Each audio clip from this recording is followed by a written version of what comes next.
My name is Elijah Carter, and if you had told me a week ago that I'd be writing this, I would have laughed in your face. I was a man of science, logic, and reason. I believed in numbers, in facts, in things that could be measured. Faith? It was nothing more than an outdated concept to me.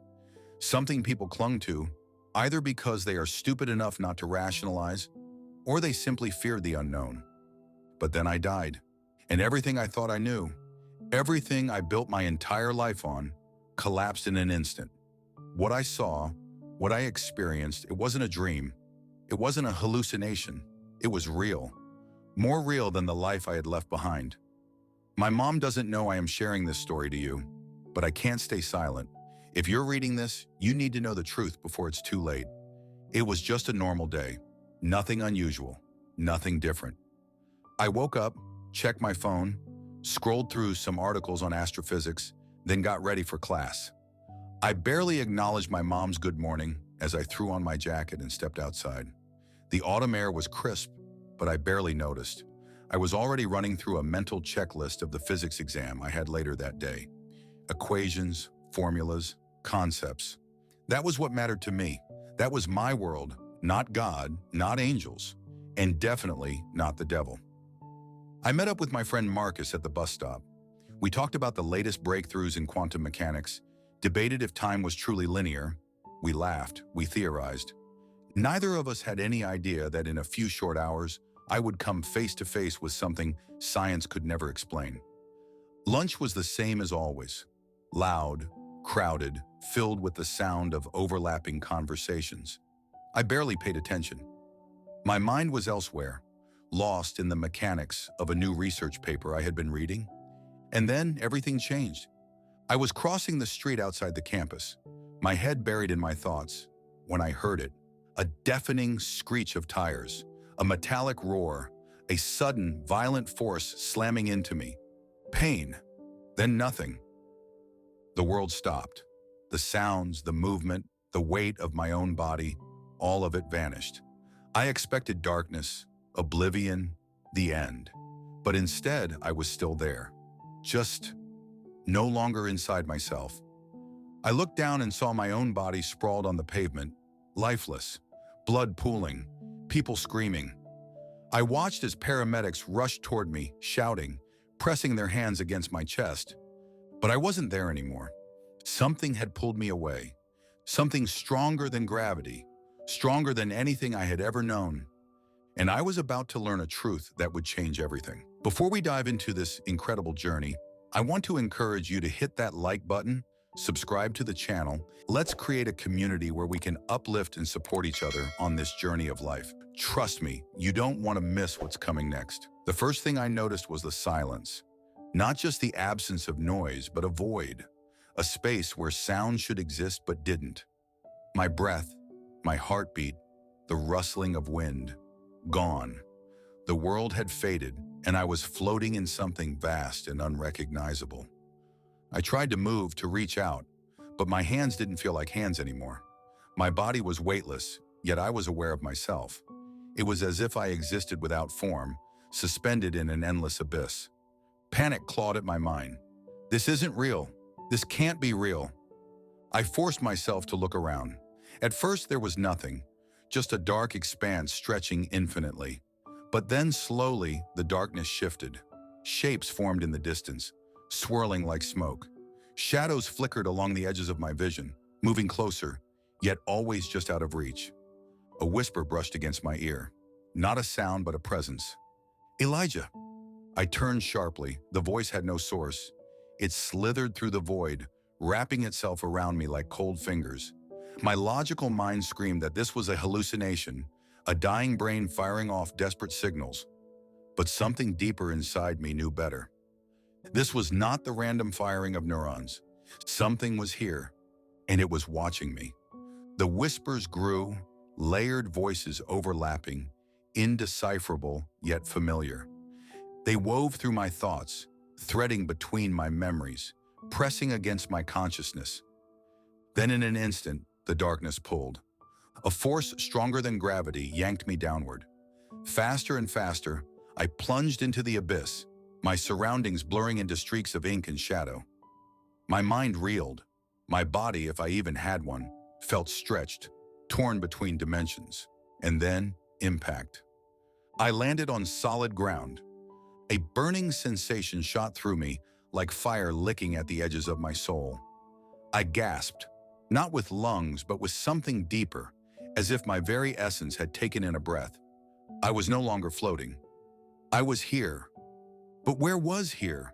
I struggled to my feet, my movements sluggish, unsteady.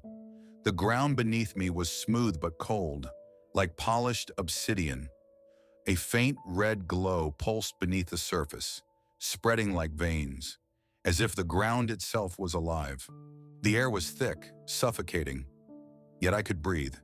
It smelled wrong, a mixture of burning metal and decay. My instincts screamed for me to run, but there was nowhere to go. I wasn't alone. Shapes moved in the distance, hunched figures shifting in the dim light. They weren't human. They weren't anything I had ever seen before. Their limbs bent at unnatural angles, their faces obscured by the shifting darkness. But I could feel their eyes on me. They were waiting. I took a step back, my foot barely making a sound.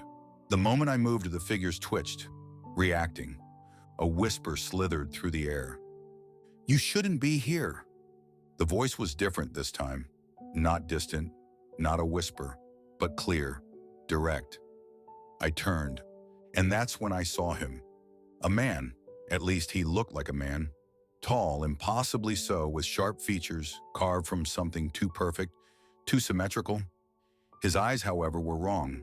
Pools of darkness where irises should be, as if the void itself had taken root in his gaze. His presence was overwhelming, his aura radiating a power that made my skin, if I still had skin, crawl. He stepped forward, his movements fluid, effortless. Every part of me screamed danger, but I couldn't move. "Elijah Carter," he said, his voice smooth, almost amused. "A man of reason, a seeker of truth."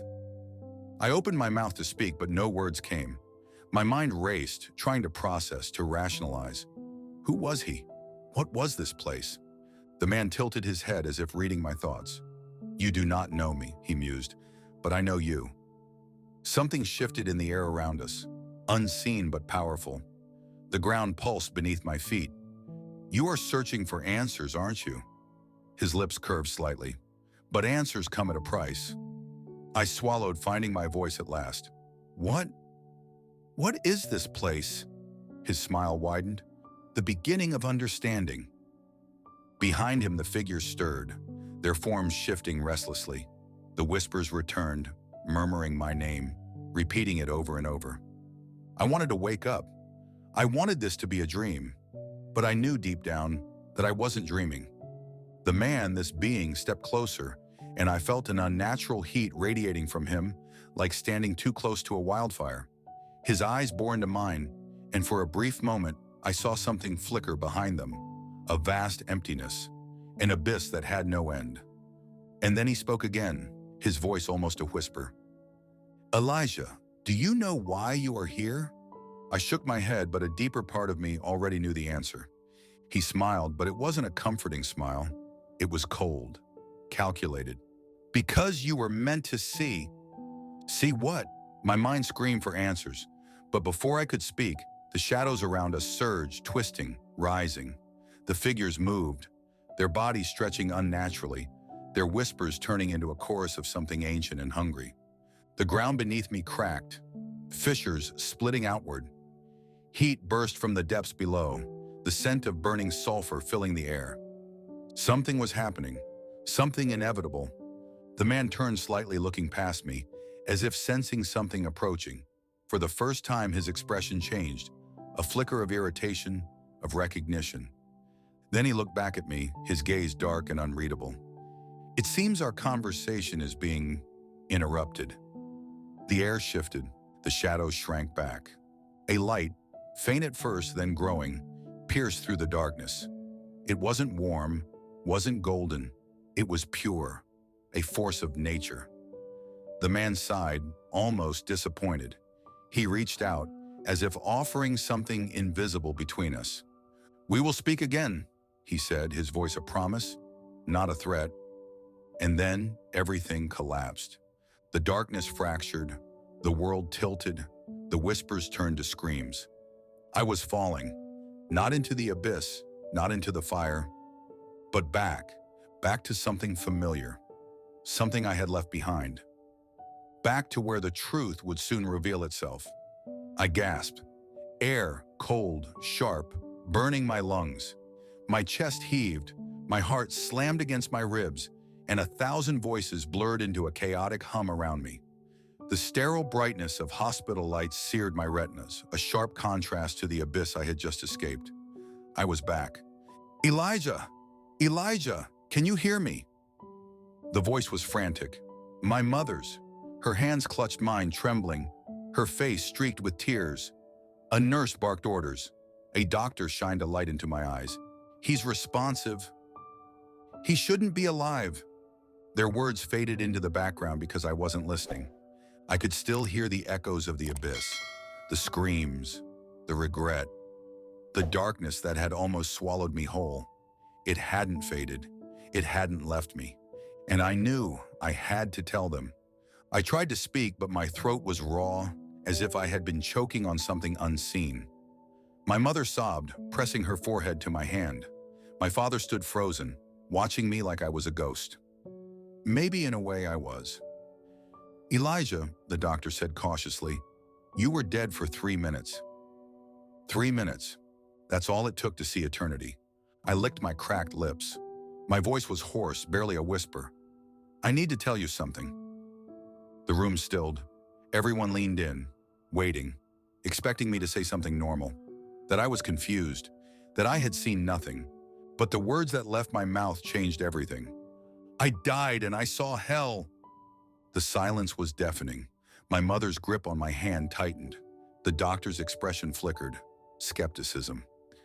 "Elijah," my father said slowly, "you were unconscious.